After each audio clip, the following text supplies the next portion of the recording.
ഇതൊക്കെ മൊത്തം കോടയാണ്. നല്ല സീനില്ല, ഒന്നും തന്നെ നമുക്ക് കാണുന്നില്ല കേട്ടോ. ഒരു 7:45 പുറത്തിറങ്ങാന്നുള്ളതാണ്. പറയാനേ എങ്ങനെയുണ്ട് ആംബിയൻസ് ഒക്കെ എങ്ങനെയുണ്ട്? സെറ്റ് എവിടെ നോക്കിയാലും കോട. അത് നമ്മളെ അതിലെല്ലാം നിൽക്കുന്നത് മൊത്തത്തിൽ കോട കേട്ടോ. രാവിലെ തന്നെ നല്ല ക്ലൈമറ്റ്, അത്യാവശ്യം നല്ലൊരു കുഴപ്പമില്ലാത്തൊരു തണുപ്പും കിട്ടുന്നുണ്ട് നമുക്ക്. സമയമില്ലാത്തവർക്കാണെങ്കിൽ ഗൈഡിനെ ഉപയോഗിച്ചിട്ട് നമുക്ക് ഹംപി കാണാം. അതാകുമ്പോൾ നമുക്ക് പെട്ടെന്ന് 2-3 മണിക്കൂർ കൊണ്ട് ഹംപി മൊത്തം കവർ ചെയ്യാം. സമയമുള്ളവരാണെന്നുണ്ടെങ്കിൽ നിങ്ങൾ തന്നെ ചെയ്യുന്നതാവും ഏറ്റവും നല്ലത് കേട്ടോ. റൂം രക്ഷയില്ലായിരുന്നു കേട്ടോ. റൂം ഒരു നോർമൽ നമുക്കൊരു 1500 രൂപയാണ് ഇപ്പോൾ വന്നത് ചാർജ്. പക്ഷെ ബെറ്റർ ആയിരുന്നു, കുഴപ്പമില്ല കേട്ടോ. പിന്നെ ഈ ഒരു ക്ലൈമറ്റ് ആയതുകൊണ്ട് നമുക്ക് AC ആവശ്യമില്ല. അതുകൊണ്ട് നമ്മൾ AC എടുത്തില്ല, നോൺ AC ആയിരുന്നു എടുത്തിരുന്നത്. കുഴപ്പമില്ലാത്ത ഫ്ലാറ്റ്, പിന്നെ വാട്ടർ ഹീറ്റർ എല്ലാ സൗകര്യവും ഉണ്ടായിരുന്നു. അതുകൊണ്ട് തന്നെ റൂം ബെറ്റർ ആയെന്ന് നമുക്ക് പറയാൻ കഴിയും. റൂമാട്ടോ അത് മുകളിൽ, അവിടെ നമ്മൾ ഇന്നലെ നിന്ന്.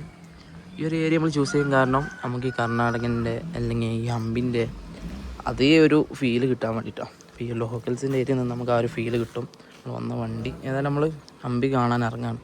നമ്മൾ സൂവിലും പോകുന്നുണ്ട് കേട്ടോ. ഇവിടെ സൂ ഉണ്ട്. വണ്ടി ഇതാ നേരെ അവിടെ പാർക്ക് ചെയ്ത് ഗൈഡ് വന്നിട്ടുണ്ട്.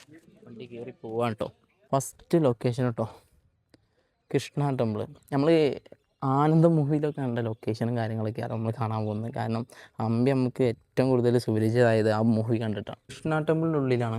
ഇവിടുത്തെ പ്രത്യേകത എന്ന് വെച്ചാൽ അത്രയും കാലങ്ങൾ മുമ്പുള്ള ഓരോ ലിപികളും അന്നത്തെ ഡിസൈനും സംഭവങ്ങളും. ഇതിൽ ഏകദേശം നമുക്കൊരു 4 ലൊക്കേഷൻസ് കാണാനുണ്ട്. അത് ഇതിൻ്റെ ഉള്ളിലാണ്. ഇവിടുന്ന് ഒരു 40 രൂപ ഒരാൾക്ക് ടിക്കറ്റ് എടുത്തു കഴിഞ്ഞാൽ നമുക്ക് ഉള്ളിൽ കിടക്കാം, ബാക്കിയുള്ള കാഴ്ചകൾ കാണാം. എടുത്തിട്ടോ ടിക്കറ്റ് കൗണ്ടർ ഇതേ വരുന്നത്. പോയി ടിക്കറ്റ് എടുത്ത് നമുക്ക് ഇതിനുള്ളിൽ കയറണമെന്നുണ്ടെങ്കിൽ 40 റുപ്യ ടിക്കറ്റ് വരുന്നുണ്ട്. ഇവിടുത്തെ ഗവൺമെൻറ്റിൻ്റെ സംഭവമൊക്കെ വെച്ചിട്ട് ടിക്കറ്റ് എടുത്ത് നേരെ ഇതിനുള്ളിൽ കയറണം. ബാക്കി സ്ഥലങ്ങൾ വീഡിയോ അലൗഡ് ഇല്ല എന്നൊക്കെ പറയുന്നുണ്ട്. ബട്ട് ഗൈസ് എടുക്കാൻ പറ്റുമെങ്കിൽ നമ്മൾ എടുക്കും, നോക്കട്ടെ. ടിക്കറ്റ് എടുത്ത് നമ്മൾ കയറിയിട്ടോ. അവരവിടെ നിന്ന് ഫോട്ടോയും കാര്യങ്ങളൊക്കെ എടുക്കുന്നുണ്ട്. ഒരുപാട് സംഭവങ്ങൾ നമുക്ക് ഇതിൻ്റെ ഉള്ളിൽ കാണാനുണ്ട്. ലാസ്റ്റിലൊക്കെ പോയി കഴിഞ്ഞാലും ഒരുപാട് സംഭവമുണ്ട്. പേരും കാര്യങ്ങളൊക്കെ ഓരോ ലൊക്കേഷൻ എത്തുമ്പോൾ നമുക്ക് അതിനനുസരിച്ച് പറഞ്ഞുതരാം. നല്ല ക്ലൈമറ്റാണ് കേട്ടോ, അതുകൊണ്ട് സീനില്ല. ചൂടില്ലാത്ത എന്നാൽ വെളിച്ചമുണ്ട്, ഫോഗൊക്കെ ഉണ്ട്, പക്ഷേങ്കിൽ വലിയ തണുപ്പൊന്നുമില്ല. അതുകൊണ്ട് നമുക്ക് നല്ല രീതിയിൽ നമുക്ക് ആവശ്യമുള്ള സ്ഥലങ്ങളും സംഭവങ്ങളൊക്കെ കണ്ട് നടക്കാം കേട്ടോ. ആധികാരികമായിട്ടൊന്നും പറയുന്നില്ല. ഈ ഒരു ലൊക്കേഷൻ എന്ന് വെച്ചാൽ വിജയനഗര ക്യാപിറ്റൽ സിറ്റി, അതാണ് ഈ ഒരു ലൊക്കേഷൻ വരുന്നത്. ഇതിൻ്റെ ഉള്ളിൽ നമുക്ക് വേറെ ഒരുപാട് സംഭവങ്ങളുണ്ട്. അതിനൊക്കെ ഓരോരോ പേരും ഓരോരോ സംഭവങ്ങളാണ്. അത് നമ്മൾ ഓരോ ലൊക്കേഷനിൽ എത്തുമ്പോൾ അവിടുത്തെ ഡീറ്റെയിൽസൊക്കെ നോക്കിയിട്ട് നിങ്ങൾക്ക് വേണ്ടി ഷെയർ ചെയ്ത് കേട്ടോ. ഹംപി എനിക്ക് തോന്നുന്നു ലൊക്കേഷൻ കൂടുതൽ പേരും ചൂസ് ചെയ്യാത്ത എനിക്ക് തോന്നുന്നു ഇങ്ങനത്തെ കുറേ പൊട്ടിപ്പൊളി, നമ്മളൊക്കെ പറയില്ലേ പൊട്ടിപ്പൊളിഞ്ഞ ബിൽഡിങ്ങുകളും പഴയ സ്ഥലങ്ങളൊക്കെയാണെന്ന്. പക്ഷേ എടാ ഇത് നമുക്കൊരിക്കലും ഉണ്ടാക്കിയെടുക്കാൻ കഴിയില്ല. ഇതൊക്കെ മുമ്പുണ്ടായ നമ്മൾ കാണേണ്ട കുറച്ച് കാഴ്ചകളാണ്. കുറേ വർഷങ്ങൾക്ക് മുമ്പ് ഉണ്ടായിരുന്ന ഒരു സാധനം. ഇതൊക്കെ എത്ര വർഷം നിലനിൽക്കും, എത്രത്തോളം ഇതൊക്കെ ഇങ്ങനെ ഉണ്ടാവുമെന്ന് പറയാൻ കഴിയില്ല കേട്ടോ. ഇത് കാണുന്നത് ടെമ്പിളല്ല, ഇത് വിരുപക്ഷ ടെമ്പിളിലുള്ള വാച്ച് ടവർ കേട്ടോ. ഇവിടുത്തെ വാച്ച് ടവറാണ് ഈ കാണുന്നത്. അത്യാവശ്യം നല്ല കാലം പഴക്കമുണ്ടാവും ഇതിനൊക്കെ. ഫോർട്ട് സ്മൈൽ കേട്ടോ. വിജയനഗര ക്യാപിറ്റൽ സിറ്റിയിലെ അന്നുള്ള രാജകുടുംബത്തിലുള്ള സ്ത്രീകൾക്ക് വേണ്ടിയിട്ട് ഇസ്ലാമിക വാസ്തു പ്രകാരം ഉണ്ടാക്കിയ ഒരു ബിൽഡിങ്. ഇതിലേക്ക് കയറാൻ നിർഭാഗ്യവശാൽ നമുക്ക് അലോഡില്ല. ജസ്റ്റ് നമുക്ക് ഇവിടുന്ന് കാണാം കേട്ടോ. ലോട്ടസ് മഹൽ കൊള്ളാം അല്ലേ? കുറേ ലിപികളും അന്നത്തെ കൊത്തു പണികളൊക്കെ നോക്കിയ സംഭവം. വാവ്,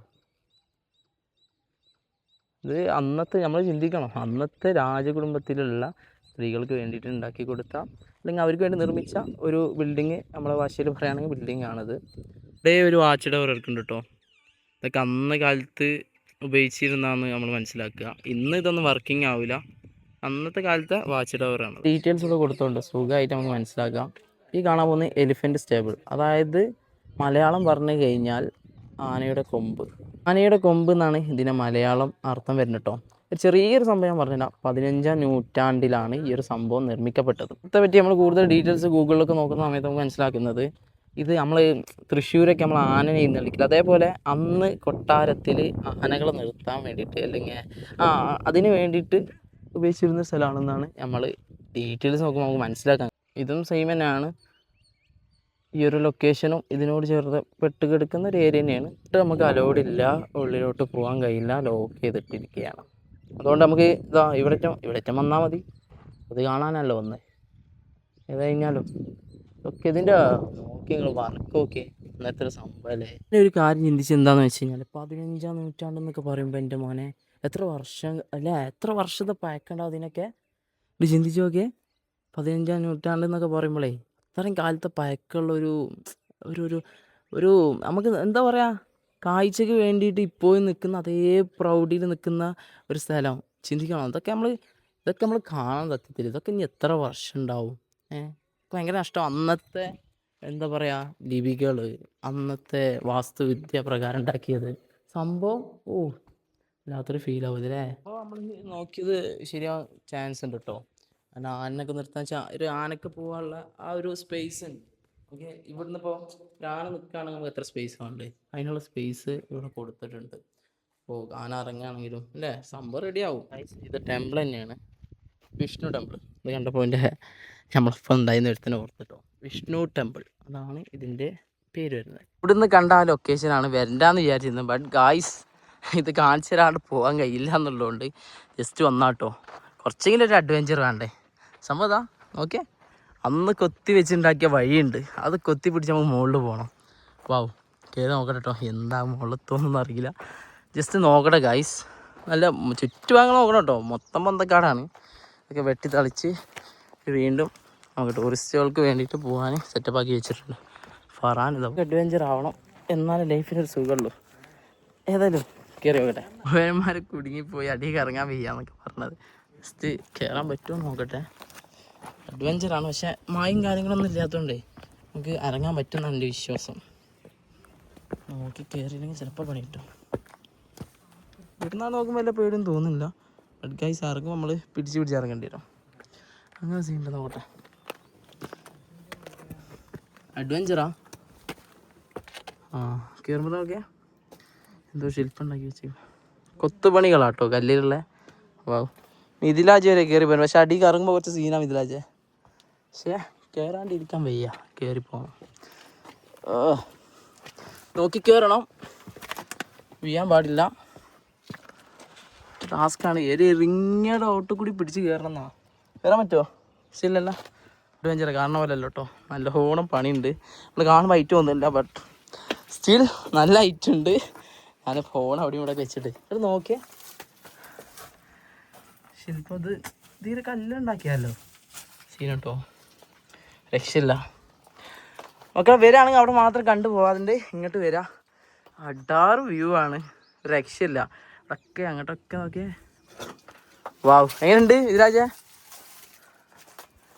അടിപൊളിയല്ലേ? മൂപ്പര് ഫോട്ടോ വീഡിയോ ഒക്കെ എടുക്കുക. എന്നാലും കുറച്ചും കൂടി കയറി പോകാണ്ട്, കയറണം. ഞാനേ കയറി പോകണം ഗൈസ്. മൊത്തം നോക്കിയേ, ഓരോ കൊത്തുപണികളാണ്. കണ്ടിരുന്ന ആനകളെ സ്ഥലമല്ലേ, അതൊക്കെയാണത്. ഇവിടെ നിന്ന് ഇങ്ങനെ നോക്കിയേ, പോവാം. മൊത്തം പച്ചപ്പ് കിട്ടോ, നല്ല കോടൊക്കെ. ആ ഭാഗത്തൊക്കെ നല്ല കോട കാണുന്നുണ്ട്. ഈ ഒരു സമയത്തും ചൂട് ഫീൽ ചെയ്യുന്നില്ല, വെയിലുണ്ടെങ്കിൽ പോലും. അടിയിൽ നിന്ന് കണ്ടിരുന്ന ഭാഗമൊക്കെയാണ്. ഇതിൻ്റെ മുകളിൽ കയറാം, കുറച്ചൊരു അഡ്വഞ്ചറാണ്. ബട്ട് ചെക്കന്മാർക്ക് സീൻ ഉണ്ടാവില്ല എന്ന് വിചാരിക്കുന്നത്. കയറി വന്നാൽ നമുക്കിവിടെ ഓപ്പൺ ആട്ടോ. കയറി വന്നാൽ മുകളിലും കയറാം, ഇതിൻ്റെ മുകൾക്കും പോവാം, എല്ലാ വ്യൂവും കാണാം. ഇവിടെ നിന്ന് കഴിഞ്ഞാൽ നല്ല വ്യൂ പോയിന്റ് കിട്ടും. മോർണിംഗ് ആണെന്ന് നല്ല വ്യൂ കിട്ടും. 6 മണിക്ക് ഓപ്പൺ ആവും കേട്ടോ. ഇപ്പോൾ ട്രഡീഷണലായിട്ട് സംഭവം പലതുണ്ട് കേട്ടോ, പക്ഷെ നല്ലോണം വില വെച്ചാൽ പ്രൈസ് കുറയും, അല്ലെങ്കിൽ 5 കായ് കുറയില്ല. സാധനങ്ങളുണ്ട്, നമുക്ക് വീട്ടിൽ എടുക്കാം, നല്ല കളക്ഷൻസ് ആയിട്ട് വെക്കാം. അമ്പിൻ്റെതായിട്ടുള്ള സ്റ്റിക്കേഴ്സ് കാര്യങ്ങൾ. പക്ഷെ 50 രൂപ 100 രൂപ ഒക്കെ പറഞ്ഞ് നല്ലോണം വില വെക്കാൻ കഴിയുന്നവർക്ക് എത്ര തന്നെ കുറക്കാം, അത്രയും കുറക്കാൻ പറ്റും ഈ സാധനങ്ങളൊക്കെ. മനസ്സിലാക്കേണ്ടത് ഇതൊരു ടൂറിസ്റ്റ് പ്ലേസ് ആണ്, അപ്പോൾ അതിൻ്റെതായിട്ട് വില കൊടുക്കേണ്ടി വരും. അപ്പോൾ നമുക്ക് വേണമെങ്കിൽ നമ്മൾ എടുക്കുക, പിന്നെ മാക്സിമം വില പറയുക, നമ്മളെ പ്രൈസ് നമ്മൾ പറയുക. നമുക്ക് പറ്റുമെങ്കിൽ മാത്രം എടുക്കാം, അല്ലെങ്കിൽ ഇതിൽ പോയി പെടാതിരിക്കുക. കാരണം നല്ലൊരു പൈസ പോകും കേട്ടോ. ആ ഒരു ലൊക്കേഷൻ കണ്ട മെയിനായിട്ടുള്ള സാധനമാണ് ഹംപിയിൽ. അത്രയും സ്റ്റെപ്പുകൾ കയറിയിട്ട് ആ അമ്പലത്തിൻ്റെ ടെമ്പിളിൻ്റെ മുകൾക്ക് എത്തുക. ഇത്രോളം സ്റ്റെപ്പുകളുണ്ട് അവിടെ, പക്ഷേ നമുക്കിവിടുന്ന് ലോങ് ആണ്. അതായത് ഈ ഒരു ടെമ്പിളിൽ പോവുകയാണ് ഫസ്റ്റ്. എന്നിട്ട് എത്തുമെന്നറിയില്ല ഗൈസ്. ഞാൻ പറയട്ടെ, ഹംപിയിൽ വരുന്നവരുണ്ടെന്നുണ്ടെങ്കിൽ മാക്സിമം 2 ദിവസത്തെ പ്ലാനിൽ വരാം, അല്ലെങ്കിൽ ഒന്നും തന്നെ നടക്കില്ല, ഏതെങ്കിലും കുറച്ച് സ്ഥലം കിട്ടുള്ളൂ. 50 രൂപ നോട്ടിലുള്ള ഒരു സിമ്പിളല്ലേ, കറൻസിൻ്റെ ബാക്കിലുള്ള അതാണ് കേട്ടോ ഈ കാണുന്നത്. അത് ഹംപിയിലാണ്. എത്ര പേർക്ക് അറിയുമെന്ന് എനിക്കറിയില്ല. ഇതാ കറൻസിൻ്റെ ബാക്കിലുള്ള ആ സിമ്പിളിലുള്ള സംഭവമാണ് നമ്മളെ ഹംപിയിലുള്ളത്. ഓക്കെ, എല്ലാവരും കുറേ പേരെ കയ്യിൽ നോട്ട് കാണാം. ഓക്കെ, നോട്ടും വെച്ചിട്ട് എടുക്കുക കേട്ടോ. ഇതിൻ്റെ ബാക്കിലുള്ള അതേ സെയിം പിക്ചർ മുമ്പ് കണ്ട് പരിചയമുണ്ടാകാൻ ചാൻസ് ഉണ്ട് എല്ലാവർക്കും. കാരണം ആ ഒരു ആനന്ദൻ മൂവിയിലാണ് ഈ ഒരു ലൊക്കേഷനൊക്കെ ഞാനൊക്കെ അറിയപ്പെട്ടു കേട്ടോ. സത്യം പറഞ്ഞു കഴിഞ്ഞാൽ ഈ ഒരു സാധനം ഇതൊക്കെ നമുക്ക് ആ ഒരു മൂവിയിലൂടെ പരിചയപ്പെട്ട സ്ഥലം. ഈ ഒരു ലൊക്കേഷൻ ആരും മിസ് ചെയ്ത് ഞാൻ പറയുള്ളൂ കേട്ടോ. വിജയ വിട്ടില ടെമ്പിൾ. അപ്പോൾ ആരും മിസ് ചെയ്യാണ്ട് ഈ ഒരു ലൊക്കേഷൻ മസ്റ്റായിട്ട് കവർ ചെയ്യുക. ഒരുപാട് ഇതിനുള്ളിലൊക്കെ ഒരുപാട് സംഭവം കാണാനുണ്ട് കേട്ടോ. നമ്മൾ കാണാത്ത പോലത്തെ ഒരുപാട് കാഴ്ചകൾ കാണാനുണ്ട്. ഇനി നമ്മൾ വേറെ ലൊക്കേഷന് പോകാനുള്ള സമയമില്ല കേട്ടോ. അത് നമുക്ക് കാണാനുള്ളത് ആ ടെമ്പിളും കാര്യങ്ങളൊക്കെ ആയിരുന്നു. ബട്ട് നമ്മൾ വേറെ എന്തൊക്കെയോ അതിനോട് ബന്ധപ്പെട്ട കുറേ സ്ഥലങ്ങൾ കണ്ടു. അപ്പോൾ ഏതായാലും ഈ വീഡിയോ ഇവിടെ വെച്ച് അതിൻ്റെ പേയാണ്. നല്ലൊരു എപ്പിസോഡായിരുന്നു എന്ന് ഞാൻ കരുതുന്നു. നിങ്ങൾ വരാൻ ഉദ്ദേശിക്കുന്നുണ്ടെന്നുണ്ടെങ്കിൽ വ്യൂ പോയിൻറ്റുകൾ ഇതുപോലത്തെ സ്ഥലങ്ങൾ കാണുന്നുണ്ടെങ്കിൽ നിങ്ങൾക്ക് വരാം. പിന്നെ നിങ്ങൾ വരുന്നുണ്ടെങ്കിൽ ഇവിടെ കയറാണ്ട് ഇത് ന്യൂ ഹംപിയാണ്. ഓൾഡ് ഹംപി എന്ന് പറഞ്ഞിട്ട് വേറെ സ്ഥലമുണ്ട്. ന്യൂ ഹംപി എന്ന് പറഞ്ഞത് പുതിയ ഉണ്ടാക്കിയതെന്നല്ല, പക്ഷേ ഓൾഡ് ഹംപിയിലേക്ക് നിങ്ങൾ പോവുക. അവിടെയാണ് ആ ടെമ്പിൾ. അത്രയും സ്റ്റെപ്പ് കയറി പോകുമ്പോൾ കിട്ടുന്ന വ്യൂ പോയിൻറ്റ് വേറെ തന്നെ ഈ കാലം. ആ ഒരു ലൊക്കേഷനിൽ നിങ്ങൾ പോവുക. അതുപോലെ നിങ്ങൾക്ക് 50 രൂപ നമ്മളെ കറൻസിയിലുള്ള 50 രൂപേൻ്റെ ആ ലൊക്കേഷൻ കാണുന്നുണ്ടെങ്കിൽ അവിടെ തന്നെ പോവുക. അവിടെയാണ് ബാക്കി കാണാനുള്ളത്. അതായത് ഈ വീഡിയോ ഇവിടെ വെച്ച് വൈൻഡപ്പ് ചെയ്യാണ്. വീഡിയോ എല്ലാവർക്കും ഇഷ്ടപ്പെട്ടെന്ന് വിചാരിക്കുന്നു. പുതിയതായിട്ട് കാണുന്നത് ഒന്ന് സബ്സ്ക്രൈബ് ചെയ്ത് സപ്പോർട്ട് ചെയ്ത് വെക്കുക. അടുത്തൊരു നല്ലൊരു വ്ളോഗുമായിട്ട് വീണ്ടും കാണാം. അതൊരു എല്ലാവർക്കും ബൈ.